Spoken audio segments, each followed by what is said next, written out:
aliran Murji'ah atau aliran Khawarij. Nah, kalau bisa saya share ini PDF-nya. Ini saya ngambil kutipan ini dari artikel ya.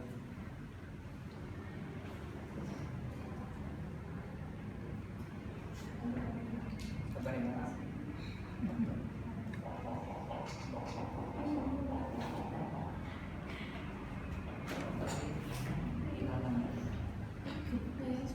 Jadi kalau yang bisa saya berikan jawaban dari saya itu dari aliran Khawarij sendiri.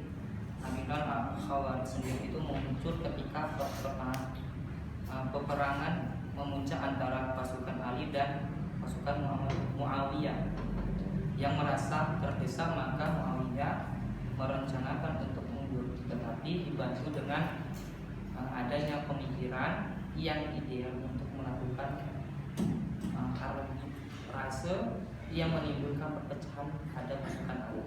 Nah, jadi kemunculan Khawarij sendiri ini bisa kita garis besar yaitu saat peperangan memuncak antara pasukan Ali dan pasukan Muawiyah. Nah, itu yang bisa saya sampaikan dari Khawarij sendiri kemunculan. Kemudian masuk dari aliran Murji'ah.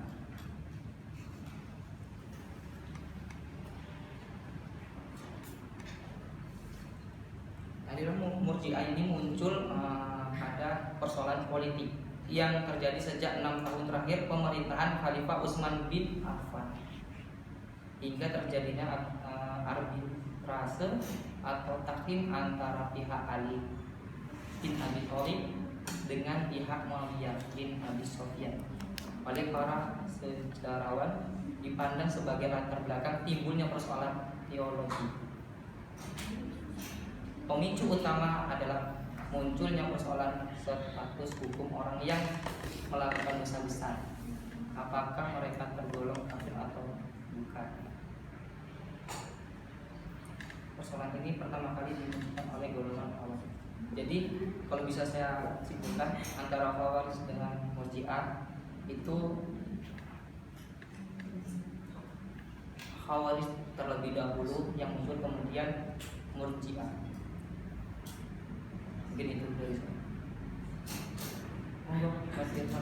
Bisa diterima tadi yang tanya atau ada masukan kembali? Tidak. Mengatur.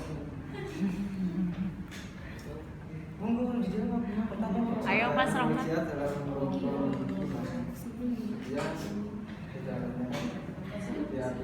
Yang keras, yang keras. Pidon please. Orang yang melakukan dosa besar, dia tidak dikatakan dosa besar. Kenapa? Dia masih ibaratnya kena tobat. Cara delalah. Ini bahasa Jawa tidak apa ya? Ya, monggo. Bahasa Jawa. Jalan, ya toh.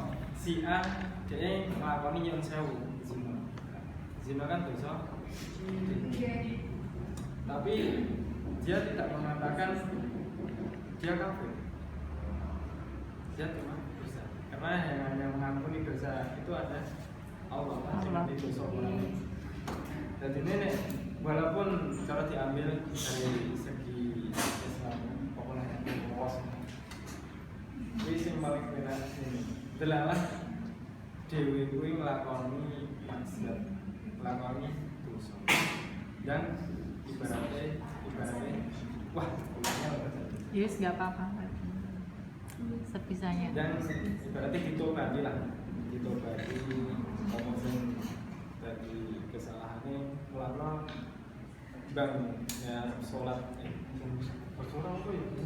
Ya, udah nggak apa-apa. Pas kita mau sholat itu diwajibkan kita baca syahadat asyhadu an la ilaha illallah wa asyhadu anna muhammadar rasulullah. Di antara dari iman ini. Berarti ini dhewe iki nek dosa-dosa sing wingi, mulane ana sing sholat jenenge sholat tobat. Ana sholat tobat iki gawe berarti dosa-dosa sing saat ini. Iya. Tapi satu Mas, bagaimana jika kita sudah sholat tobat, tapi kita melakukan kesalahan yang lebih besar lagi, apakah Allah akan mengampuni kita? Loh, itu tergantung kan Mbak. Ibaratnya Dewi itu punya pikiran ini, Gusti Allah bakal ngampuni Dewi, tapi nek sampeyan gedolanan mesti mau ndak belum, ya ndak. Dewi ngerti saiki sholat tobat, terus tobat marang Gusti, ya ndak. Ibaratnya sesuk nglakoni nyelelek ndak? Nyelelek. Tapi nek delalah Dewi niat, ya Allah, aku niat ingsun tolabul ilmi berarti itu. Mulane sekolah-sekolah kan kon niat niat ingsun tolabul ilmi karena Allah Taala. Mbuh ning kono dhewe arek kepes sing penting wis kecatet. Niate. Ya tapi nek kejeblos kepripun? Kejeblos iki urusan wallahu a'lam. Iki setan sing ngurus itu. Berarti ngene, dhewe sarak tobat delalah setan ki ngendika ngene iki. Setan ngomong kaya ngene iki. Mosok arek mecahke apa peseduluran kan rapik Mas. Wah iya, dadi kelingan kan setane mau. Mecahke seduluran rapik, dadine melu setan neh. Kuwi jeneng manusia itu karena apa? Manusia itu memiliki nafsu. Ya, manusia memiliki nafsu. Yo, wajar sih aku sih. Orang kan iki wajar sebenarnya hiji. Ning ati dia percaya Allah itu Maha Pengampun, lagi Maha Penyayang seperti aku dan kamu.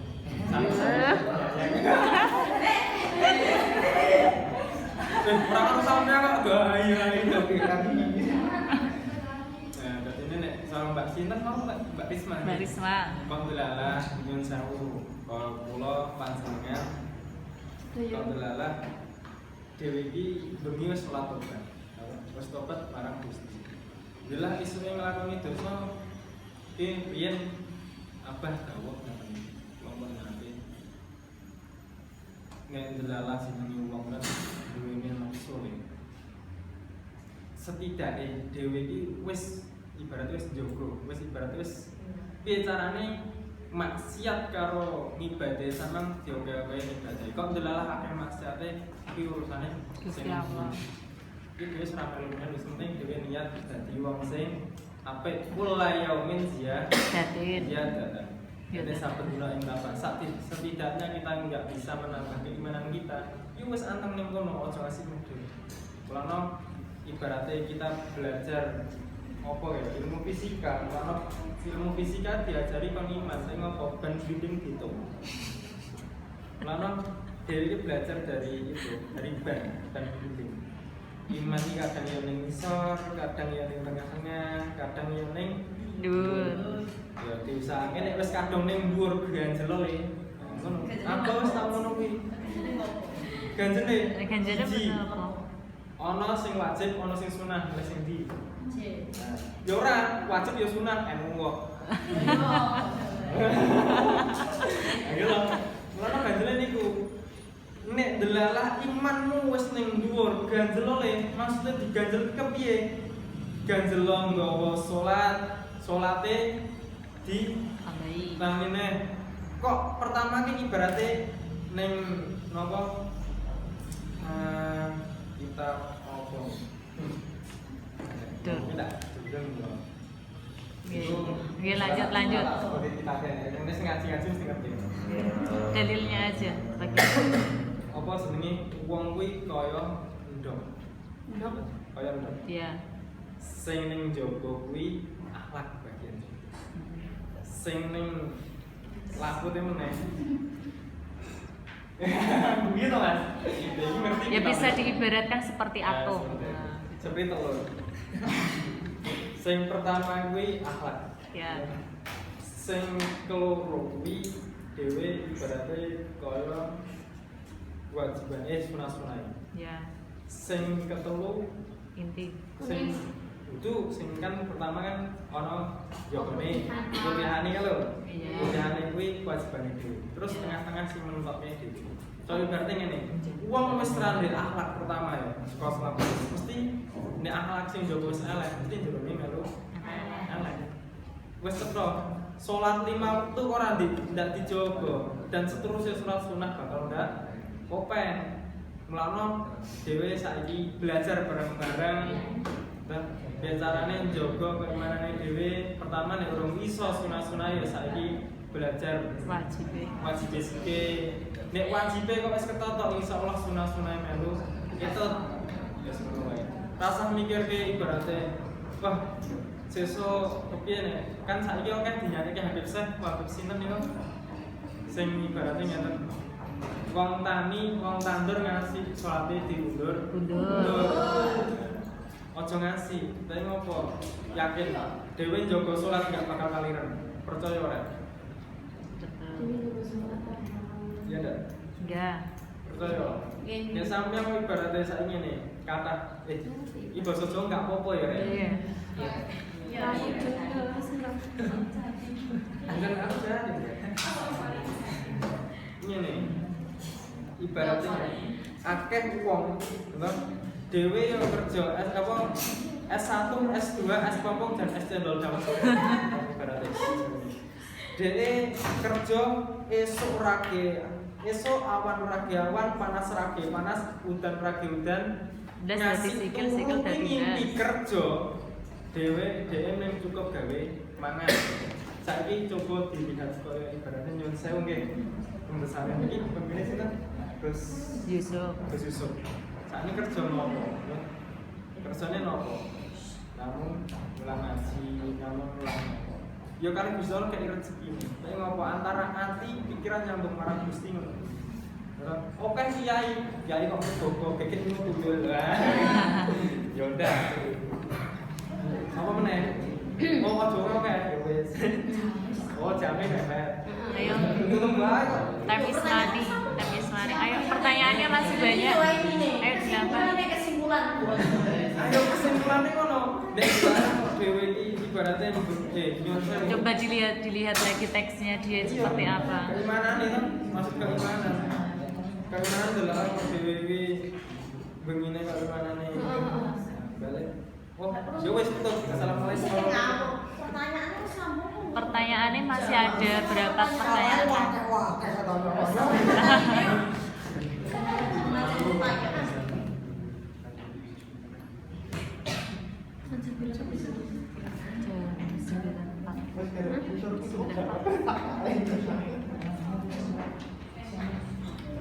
Sekiranya aja.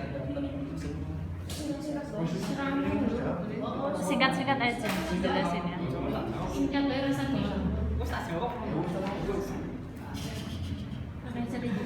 Ayo, singkat-singkat aja jawabannya.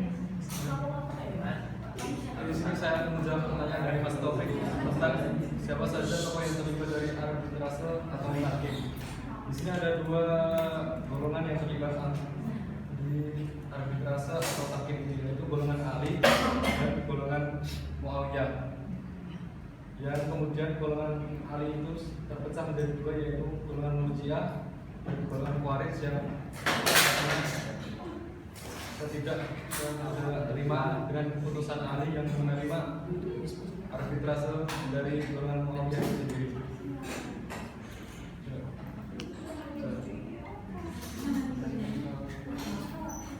Bisa diterima?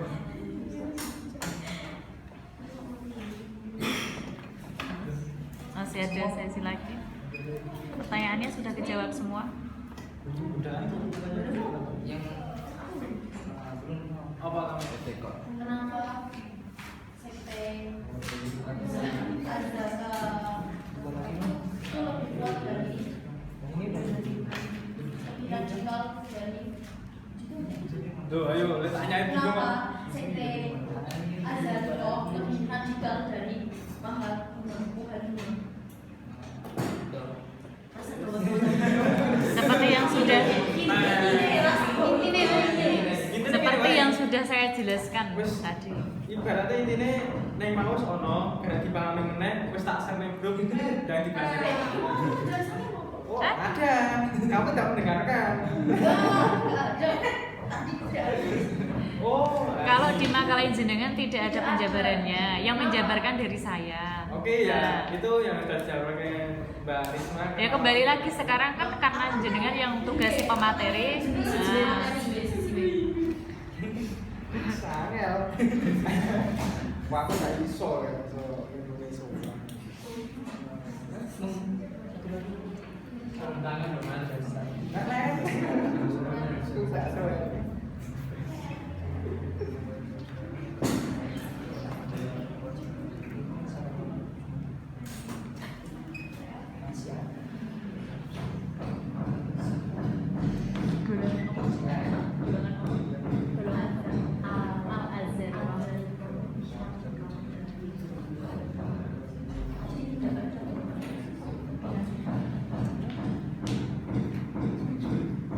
Mungkin itu ngapain ke pertanyaan selanjutnya aja dari Mbak Husnul Fatimah.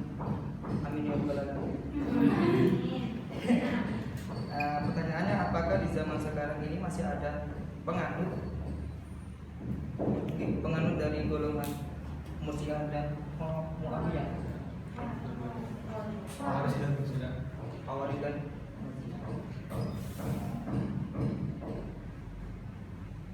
mungkin nih, jangan mungkin, kalau mungkin di dasar yang paling rendah di hukum. Jadi kita lihat aja problema dari sekarang. Semua hukum kalau kita lihat dari Khawarij itu kan semua hukum kembali kepada Allah. Sedangkan Murji'ah itu dia tidak di atas, tidak di bawah, otomatis jika dia bertobat ya diampuni. Terus kembali lagi tobatnya itu diterima atau tidak itu urusan Allah Subhanahu wa taala. Kita lihat radikal Khawarij. Jikalau tadi penjelasan awal, jika ada seseorang atau yang menganut ajaran Khawarij, golongan Khawarij, dia keluar dari golongan tersebut, maka dia dikatakan kafir. Sedangkan kafir itu semuanya apa-apa dihukumi kafir, maksudnya itu halal dibunuh darah orang. Teroris, kita lihat teroris, problema teroris itu menganut ajaran kemungkinan itu Khawarij. Karena apa? Dia berjalan satu arah, tidak melihat kanan kiri depan, tidak. Karena apa? Dia membunuh untuk jihad. Nah, untuk jihad dalam agama Allah. Jadi dibilang masih ada, ya masih ada. Contohnya teroris juga kita lihat di Papua sekarang. Kalau Murji'ah itu ya seperti tadi, dia tidak memihak pihak ini, tidak memihak yang ini. Nah, dia di tengah-tengah. Sapa lu, sapa gue gitu. Nah,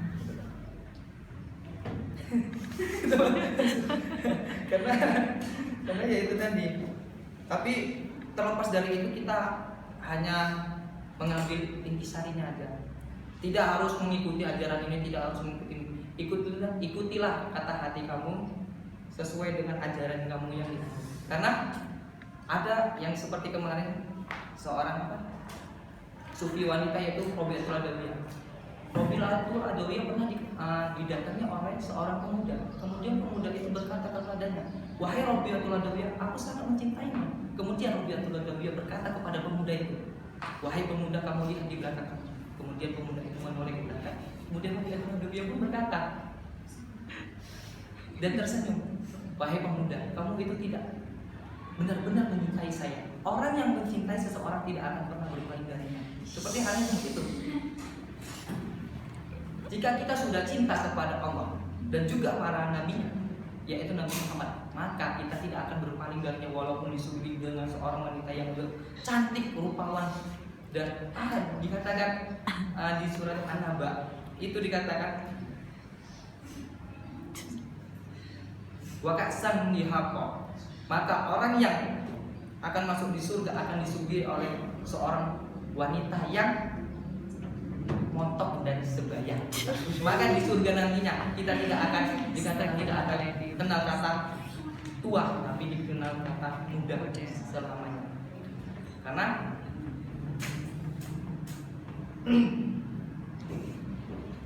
anti qalbi dan iman, sesungguhnya kamulah yang berada di hatiku selamanya. Mungkin itu dari saya, monggo dari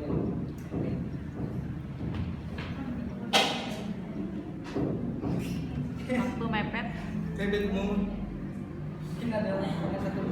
Ada yang pertanyaannya Mbak Siska belum dijawab, ada enggak? Jawabannya Nanti sudah kayaknya ada ketemu. nih. Moga teman-teman yang lain.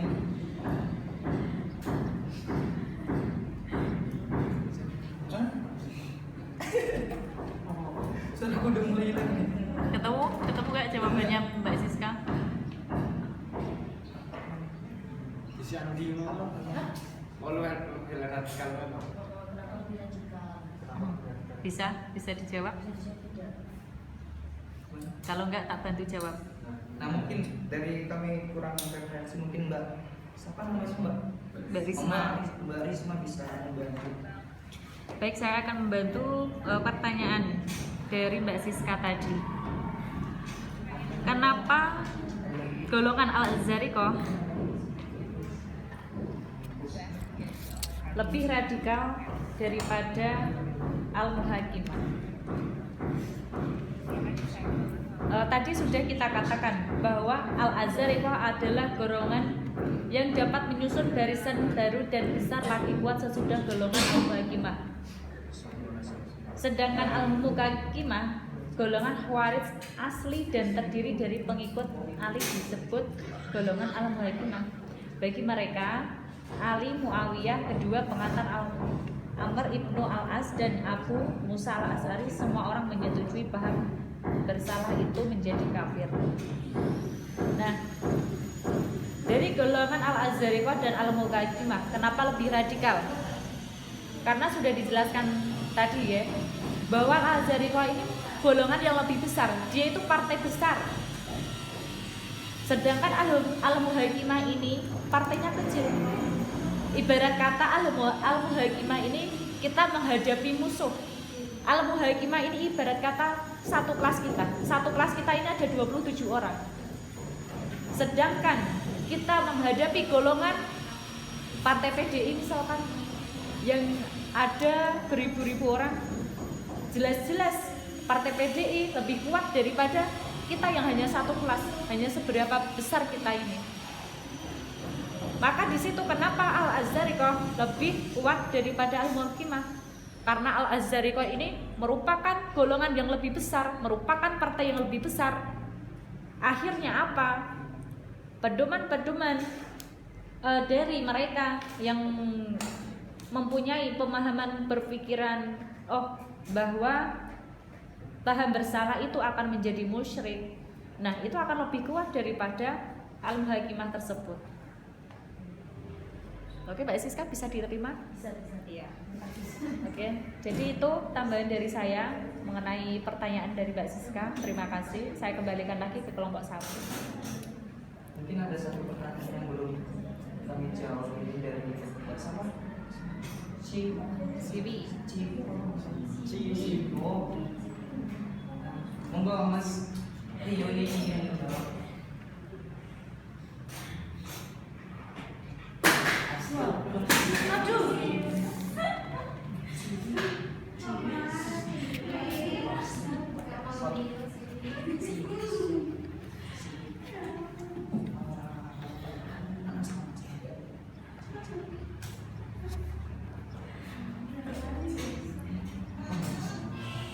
Sebelumnya terima kasih atas Mbak Risma telah membantu menjawab dari pertanyaan sebelumnya. Di sini saya akan menjawab pertanyaan dari Mbak Siwi tentang perbedaan yang mendasar antara Khawarij dan Murji'ah. Mungkin perbedaannya cuma munculnya. Kalau Khawarij muncul dari peperangan Siffin yang tidak menerima pendapat dari kelompok golongan Ali, yang menerima takfir dengan Muawiyah. Sedangkan kalau dari golongan Murji'ah sendiri muncul karena politik pemerintahan. Bisa diterima? Ada yang enggak? Oh enggak ada. Atau kami yang enggak? Karena itu kan semuanya tadi kan sudah dijelaskan. Karena satu, penghukumannya itu, hukuman itu kembali kalau dibilang ke Tuhan. Ini kan ceritanya, maksudnya penjelasannya itu hukum Tuhan. Nah, hukum Tuhan. Jadi kalau yang tadi kan Khawarij itu kan semuanya itu kembalinya ke Tuhan. Kalau Muawiyah itu tidak, dia tidak berpihak, itu tidak berpihak ke sini. Jadi penghukumannya di standar mawon. Jika dia bertobat, maka dikatakan dia tidak kafir. Sedangkan kalau dia melakukan selewengan dari habis kejelekan dan lain-lainnya, maka itu kembali kepada Allah. Karena seseorang, jikalau kita melihat seseorang itu ya, lihatlah dari sholatnya. Sesuatu itu dilihat dari sholatnya. Jika dia sering berkata kotor, baik atau tidaknya, itu dilihat dari sholatnya. Pasti ada rukun-rukun ataupun sunnah-sunnah yang kurang. Lihat dari sholatnya. Jika kamu ingin melihat masa depan, lihatlah dia seseorang itu yang sekarang seperti apa. Ini tuh dari saya. Selamat. Ini dari saya tambahan Mbak. Iya, udah tutup dulu. Tutup. Iya. Mungkin itu tuh masuk kamu yang membuka atau yang mana? Oh, alah. Mengatur dengan HP. Ya, mungkin dari kita bertiga alhamdulillah itu karena kemampuan manusia terbatas. Kalau mau bertanya dan kita sering-sering lain waktu lagi ya. Ayo. Alhamdulillah. Untuk mengakhiri mas di sini kita akhiri dengan bacaan kafaratul majlis dan hamdalah. Allahumma wa bihamdika asyhadu an la ilaha illa anta astaghfiruka wa atubu ilaik. Alhamdulillahirabbil alamin. Wassalamualaikum warahmatullahi wabarakatuh. Waalaikumsalam warahmatullahi wabarakatuh.